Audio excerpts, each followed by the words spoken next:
Oh my goodness. I've just been sitting here working away, tippy tap tap. Um, and I've just noticed that it's 5 to 7. Oh my gosh, I'm so sorry. So we're going to have a couple of chapters tonight because, again, I was severely reprimanded by Lydia for not doing a chapter yesterday, so I better do two today.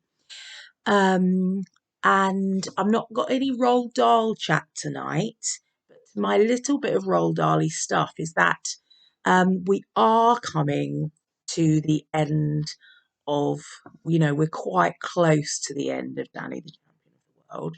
Got a few days left, don't worry. Would you like another story? Would you like another Roald Dahl story?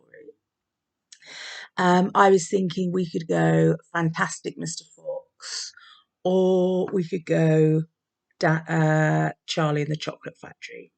So give me a little bit of feedback and we'll see what happens. Okay, so tell me what you would like to hear and we'll get on with it. Okay, well, I'll get on with it now anyway. So should we have the taxi? So yesterday they did the Sleeping Beauty on, they performed the Sleeping Beauty and they gathered up all the pheasants, and Daddy's dad enlisted his friend, the taxi driver, and they're just about to get in the taxi with their loot. But what are they going to do with the loot? What are they going to do with all the pheasants? Okay, so chapter 17, the taxi. 2 minutes later, we were safely inside the taxi and cruising slowly down the bumpy track towards the road. My father was bursting with pride and excitement. He kept leaning forward and tapping Charlie Kinch on the shoulder, saying, "How about it, Charlie? How about this for a haul?" And Charlie kept glancing back, pop-eyed at the huge bulging sacks. "Cripes, man," he kept saying. "Cripes, man. How did you do it?" "Danny did it," my father said so proudly. "My son Danny is the champion of the world." Then Charlie said, "I reckon pheasants is going to be a bit scarce up at Mr. Victor Hazel's opening day shoot tomorrow. Hey, William?" "I imagine they are, Charlie," my father said. "I imagine they are." "All those fancy folk," old Charlie said, "driving in from miles around in their big shiny cars. There won't be a blinking bird anywhere for him to shoot." Charlie Kinch started chuckling and chortling so much he nearly drove off the track. "Dad," I said, "what on earth are you going to do with all these pheasants?" "Share them out amongst our friends," my father said. "There's a dozen of them for Charlie here to start with. All right, Charlie?" "That suits me," Charlie said. "And there'll be a dozen for Doc Spencer and another dozen for Samways." "You don't mean Sergeant Samways?" I gasped. "Of course," my father said. "Samways is one of my very oldest friends." "He's a good boy," Charlie said. "He's a lovely lad." Sergeant Samways, as I very well knew, was the village policeman. He was a huge, plump man with a bristly black moustache, and he strode up and down our high street with the proud and measured tread of a man who knows he is in charge. The silver buttons on his uniform sparkled like diamonds, and the mere sight of him frightened me so much I used to come over to the other side of the street whenever he approached. "Samways likes a piece of roasted pheasant as much as the next man," my father said. "I reckon he knows a thing or two about catching 'em as well," Charlie said. I was astounded, but I was also rather pleased. Now that I knew the great Sergeant Samways was human, just like the rest of us, perhaps I wouldn't be so scared of him in the future. "Are you going to share them out tonight, Dad?" I asked. "Not tonight, Danny. No, you must always walk home empty-handed after a poaching trip. You can never be sure Mr. Rabbit or one of his gang isn't waiting for you by the front door to see if you're carrying anything." "Ah, but he's a crafty, that one, Mr. Rabbit," says Charlie. Charlie said.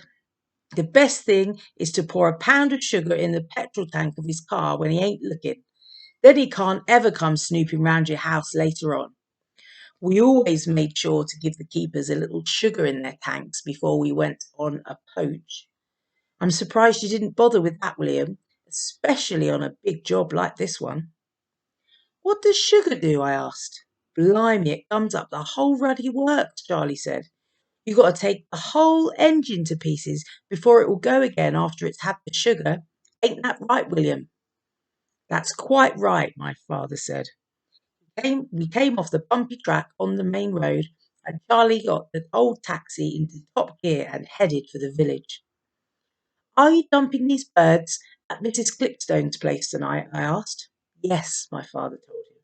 Drive straight to Mrs. Clipstone's. Why Mrs. Clipstone's? I asked. What's she got to do with it? Mrs. Clipstone delivers everyone's pheasants, my father said. Haven't I told you that? No, Dad, you haven't, I said aghast. I was now more stunned than ever. Mrs. Grace Clipstone was the wife of Reverend Lionel Clipstone, the local vicar. Always choose a respectable woman to deliver your pheasants, my father announced. That's correct, isn't it, Charlie? Mrs. Clipstone's a right smart lady, Charlie said. I could hardly believe what they were saying. I was beginning to look as though just about everyone in the entire district was in on this whole poaching lark. The vicar is very fond of roasted pheasant for his dinner, my father said. Who isn't? Charlie said, and he started chuckling to himself all over again. We were driving through the village now, and the street lamps were lit, and the men were wandering home from the pubs, all full of beer. I saw Mr. Snoddy, my headmaster, a bit wobbly on his feet and trying to let himself in secretly through the side door of his house. But what he didn't see was Mrs. Snoddy's sharp, frosty face sticking out of the upstairs window, watching him. You know something, Danny, my father said. We've done these birds a great kindness tonight, putting them to sleep in this nice, painless way. They'd have had a nasty time of it tomorrow if we hadn't got them first. Rotten shots, most of them fellas are, Charlie said. At least half the birds finish up winged and wounded. The taxi turned left and swung in through the gates of the vicarage. There were no lights in the house and nobody met us. My father and I got out and dumped the pheasants in the coal shed at the rear. When we said goodbye to Charlie Kinch and began to walk the 2 miles back to the filling station.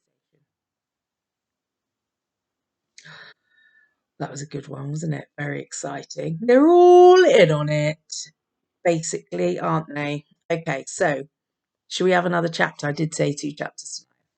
So chapter 18. Home. Soon we had left the village behind us and were in open country. There was no one else in sight, just the 2 of us, my father and I, tired but happy, striding out along the curvy country road in the light of the moon. I can't believe it, my father said. I simply cannot believe that we pulled it off. My heart is still thumping, I said.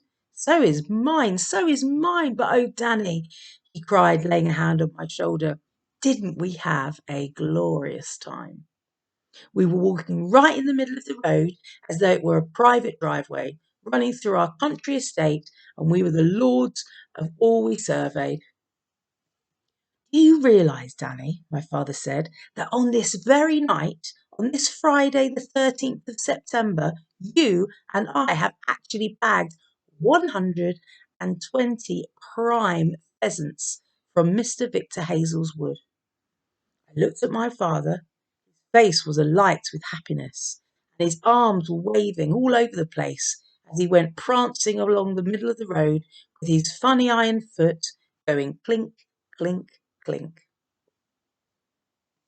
Roasted pheasant, he cried, addressing the moon and the entire countryside. The finest and most succulent dish on earth. I don't suppose you've ever eaten roasted pheasant, have you, Danny? Never, I said. You wait, he cried. You just wait till you taste it. It has an unbelievable flavour. It is sheer magic. Does it have to be roasted, Dad? Of course it has to be roasted. You don't ever boil a young bird. Why do you ask that? I was wondering, how do we do the roasting?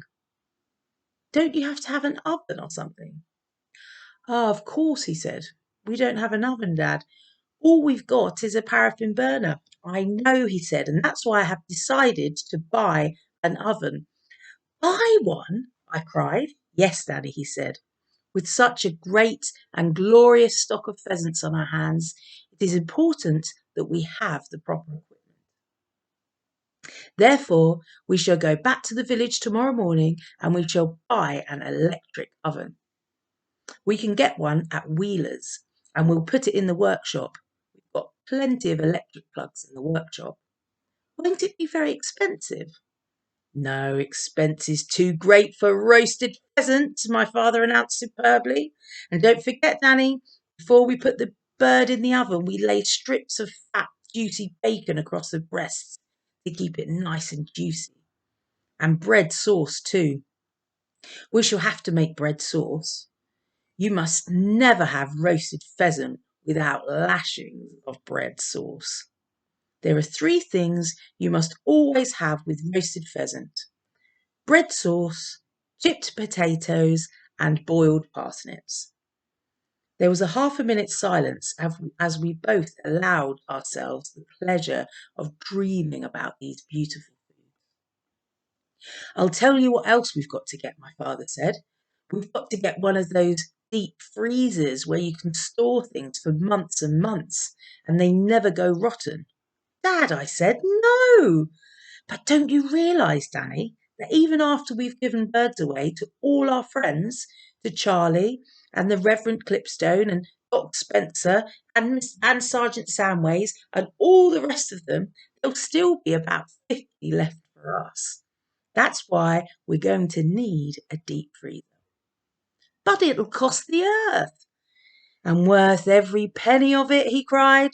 Just imagine, Danny, my boy, any time we fancy a nice roasted pheasant for our supper, all we've got to do is open the lid of that freezer and help ourselves.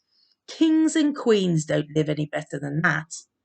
A barn owl flew across the road in front of us, its great white wings waving slowly in the moonlight. Did your mum have an oven in the kitchen, Dad? I asked. When you were a boy? She had something better than an oven, he said. It was a cooker. It was a great long black thing, and we used to stoke it up with coal and keep it going for 24 hours. It never went out. And if we didn't have any coal, we used bits of wood. Did you roast pheasants in it? You could roast anything in it, Danny. It was a lovely thing, that old cooker. It used to keep the whole house warm in the winter. But you never had a cooker of your own, did you, Dad? You and Mum, when you got married, or an oven? No, he said. We couldn't afford things like that. Then how did you roast your pheasants? Ah, he said, that was quite a trick. We used to build a fire outside the caravan and roast them on a spit, the way the gypsies do. What's a spit? I asked. Just a long metal spike, and you stick it through the pheasant and put it over the fire and keep turning it around and around. What you do is you push 2 forked sticks into the ground, one on each side of the fire, and you rest the spit on the forks. Did it roast them well? Fairly well, he said, but an oven would do it better. Listen, Danny, Mr. Wheeler has all sorts of marvellous ovens in his shop. He's got one in there with so many dials and knobs on it, it looks like the cockpit of an aeroplane. Is that the one you want to buy, Dad? I don't know, he said. We'll decide tomorrow. We kept walking, and soon we saw the filling station, glimmering in the moonlight. Mr. Rabbit will be waiting for us, do you think, Dad? I asked. If he is, you won't see him, Danny. They always hide and watch you from behind a hedge or a tree, and they'll only come out if you're carrying a sack over your shoulder or if your pocket is bulging with something suspicious. We are carrying nothing at all, so don't worry about it. Whether or not Mr. Rabbit was watching us as we entered the filling station and headed for the caravan, I don't know. We saw no sign of him. Inside the caravan, my father lit the paraffin lamp, and I lit the burner and put the kettle on to make us a cup of cocoa each. That's my father said as he sipped hot cocoa a few minutes later, was the greatest time I've ever had in my whole life. Good couple of chapters, very exciting. Okay, so I'll be back tomorrow for chapter 19. I'm not sure how many chapters we've got left. I'll count them out and see how many days we've got left. So yeah, have a little think and let me know what you think. Charlie and the Chocolate Factory, Fantastic Mr. Fox. What do you fancy next? Okay, take care. Have a good night. Thanks for listening. Bye, guys.